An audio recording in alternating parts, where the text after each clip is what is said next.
he should sue the UFC?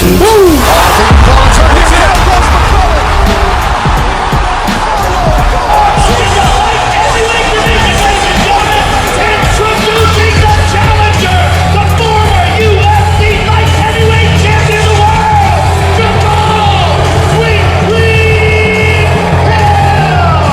His opponent, the reigning, defending, undisputed light heavyweight champion of the world.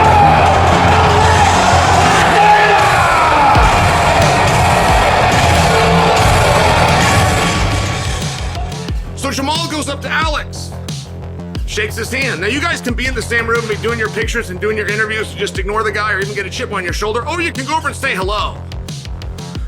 Jamahal went and said hello.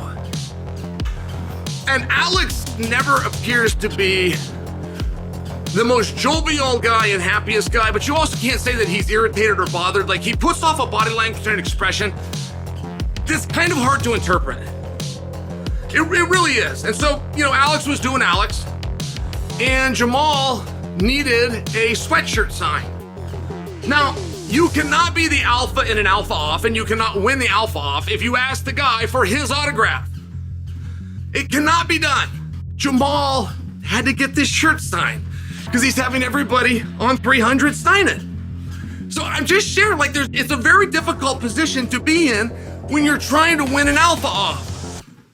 You're not gonna get in the guy's head at a press conference. All these things they tell you, power is the last thing to go. Look at them feeling out. Notice his footwork. None of them are true. You don't ever hear an actual fighter say it. You hear a guy like Harold Letterman that doesn't know anything, but has the seat at the table. You hear guys like that say. And I'm sharing with you why this is so important. When you have these actual physical engagements, like a handshake, a bro hug, an eye contact that has to be engaged and broken by somebody, that is where you actually will gain confidence or make your opponent lose confidence, because you do have an ability to get in his head. So what is Jamahal going to do? How is he possibly going to ask for an autograph while remaining high-handed? Well, I thought he did a pretty good job. He said, even though we're gonna do what we gotta do, I'm still a fan, I respect you, I appreciate what you've done in the sport. And I've asked everybody on the card to sign this. I'm even gonna sign it myself. So, okay, well, he just explained. He has to ask him, right? He's gotta get this thing signed. It's a sweatshirt, whatever he's gonna do with it, whether it's a keepsake, whether it's for a friend, whether he auction it off for charity. Who knows? He got a job to do, though. He's gotta get it signed by everybody. I thought he explained it pretty well. And Pereira stood his ground. He did what he does, which is to be gracious, to look you in the eye, to never break contact. But he also doesn't smile. He doesn't do the whole, yeah, I respect you back. He stands his ground, he walks away in a very stoic fashion.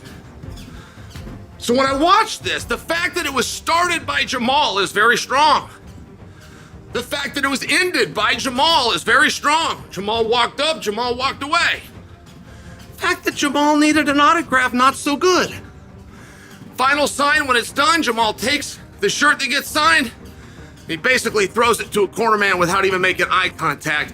I thought for an alpha off, this was a draw. Fight fans, welcome back to Luxurytainment.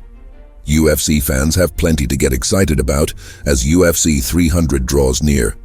The card may lack the massive main event many fans were hoping for, but every fight on the card is exciting and meaningful, and it's hard to ask for much more as a mixed martial arts fan. In the main event, former middleweight and current light heavyweight champion Alex Pereira will defend his championship against former 205-pound champion Jamahal Hill. Jamahal Hill is looking to win back the title he was forced to vacate after suffering a torn ACL while playing in a basketball game during International Fight Week in 2023. While this wasn't the expected main event for a card this historic, the guarantee of both fireworks and a knockout ending seem fairly inevitable. It's also the former champion in Hill returning higher striking and KO percentages than his challenger. Hill insists his ruptured Achilles tendon is fully repaired, but it's still an X factor, particularly against a leg kicker of Pereira's acumen. I suspect Pereira finds the finish in 3 rounds or less. First round knockout. The former middleweight and current light heavyweight champion Pereira, I'll bender, with Pereira's nemesis, who eventually beat him last April, having lost their first 3 encounters in kickboxing and MMA, predicting how it will play out. He said, "This fight, Alex is going to try and kick Jamahal's legs. I don't think that's a secret. Jamahal, I don't think, is scared. Jamahal has KO power, scary KO power as well. Alex can get knocked out." Something Jamahal said, "Who has Pereira outclassed in a fight before he's knocked them out? That's why I knew I could beat this guy." Jamahal made the point that he's beatable, and I've proven it. He's going to try and touch him at some point. Avoiding the leg kicks is the tricky bit, so I hope Jamahal has some remedies for that. I'm going to go with Jamahal by KO.